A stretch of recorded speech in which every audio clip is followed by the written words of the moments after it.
invited him to sit at the table and to eat. And the prince offered the storyteller the bowl of fruit, but the storyteller didn't want to eat because, as you know, if you're storytelling, you really don't want to be. It's not a good look, spraying food at people. But the storyteller noticed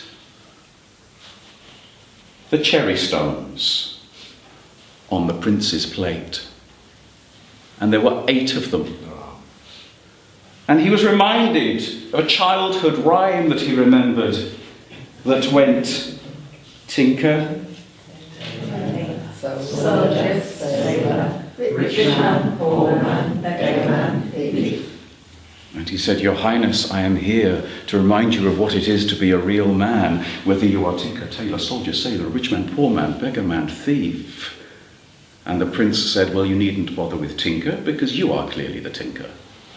You travel the kingdom patching up empty vessels, so we can dispense with tinker. So tell me a tale of tailor. Of tailor, said the storyteller.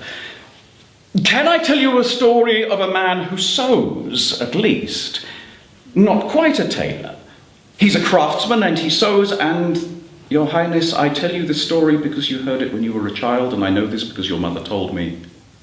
And, Your Highness, this story will teach you what it is to live in love and in concord with a wife, and to depend upon your wife and she to depend upon you, and to live together and grow old together. And to tell this story, I must take us to the capital of our great kingdom. And you know, in the capital there are fashionable parts and there are parts that are not so fashionable, where there is a street that once was fashionable. And it had shops all the way down it, where the great men and women would promenade and go in and buy trinkets, jewels, hats, and shoes. And there was a cobbler who made his fortune upon that street, but as we know, fashions come and fashions go, and the cobbler's shop is still there on the street that is now unfashionable, but instead of being full of beautiful shoes, there is one plank in the window on which there is one pair of shoes, and there it must stay for 4 days before the shoes are bought. When the shoes are bought, that is when the cobbler and his dear wife can go shopping and buy food. And all they can afford is bread and cheese and some ale. For the rest of the money must pay for leather. Enough leather to make another pair of shoes that can then go in the window and wait for 4 or 5 days before they're bought, and then they can go. You get the idea.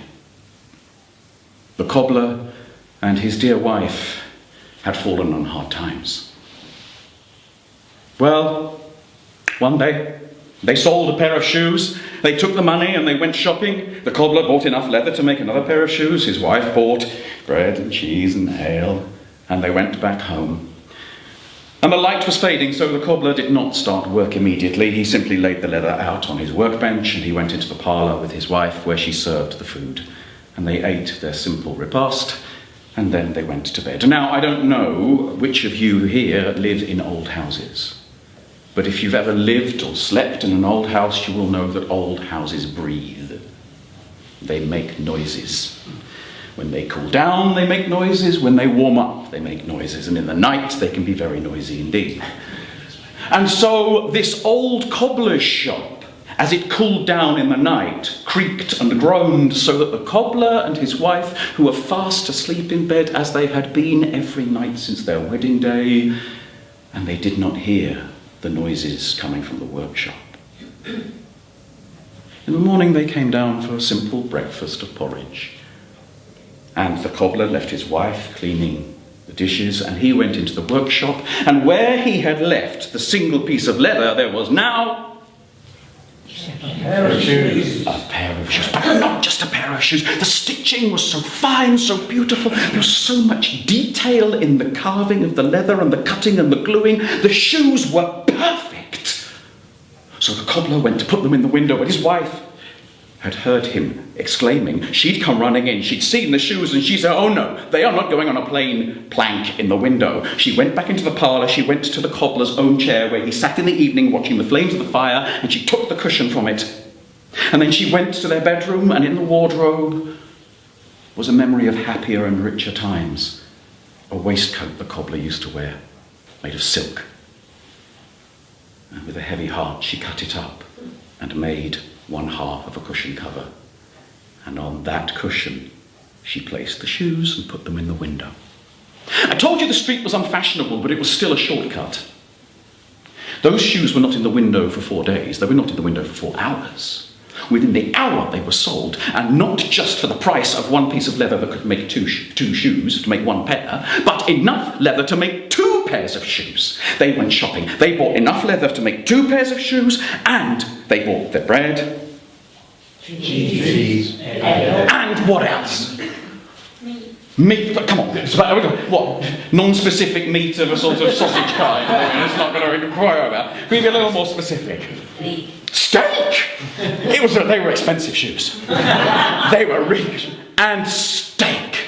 And that night they ate well. And the cobbler didn't bother going to his bench. He simply left the leather out. And the next morning when they came down, they didn't even bother with porridge. They went straight into the workshop, and there on the workbench were 2 pairs of shoes. Well, I think we get the idea. Cushion, window, sale, more money. 2 to the end. So that's where we can do it. We can do the mathematical bit later, okay? So enough leather now to buy? 4. To make 4 pairs of shoes, and we've got bread, cheese, Steak. Bananas! That would have been exotic. Would they have known what to do with them? It goes well with porridge. No, really it doesn't, honestly. Okay, bananas. And of course, that night, they went to bed, and when they got up in the morning, there were 4 pairs of shoes, and this went on, and their business was restored, and the street may have been unfashionable when they started, but after a few weeks, the street was starting to come alive, because people knew that the cobbler's shop sold the most magnificent shoes, with the most perfect, tiny, detailed stitching, and the most beautiful cut. And so, one night, they didn't go to bed. Curiosity got the better of them, and they waited with the door ajar from the parlour to the workshop, and in the depths of the night they saw 2 tiny, naked men enter the workshop. And the tiny men worked with such speed and such precision and created beautiful shoes. The secret was known. And so the next day when they sold, well, what was it, sorry? What was the equation? 2 to the end. 2 to the end. 2 to the end number of shoes. And they had enough. Yes. So that they could then make 2 to the n plus 1 number of shoes. Yes. The next time. The cobbler's wife went and bought some silk and took it home. Yeah. And made 2 Waistcoats. tiny suits. Waistcoats, they're naked, come on, decency. Waistcoats, really? I thought she was in the middle. She made them tiny suits of clothes and left them by the leather. And then they waited, crack between the parlour and the workshop. And in the depths of the night, they saw the 2 naked men who went up on the workbench, ready to start work as usual, and they saw the suits of clothes. They looked at each other. They got dressed in their little suits of clothes. They looked at each other. They danced around each other. And then they jumped from the bench and ran out of the door. And the cobbler and his wife never saw them again. And the storyteller said, "You see, my lord, what devotion can bring. They worked together, they lived together, they supported each other. This is a story about marriage, my lord." And the prince said, "Possibly." "Or is it a story about controlling the means of production?" And when you see your workers naked, perhaps not being too generous, else they leave you, and leave you with no means of income.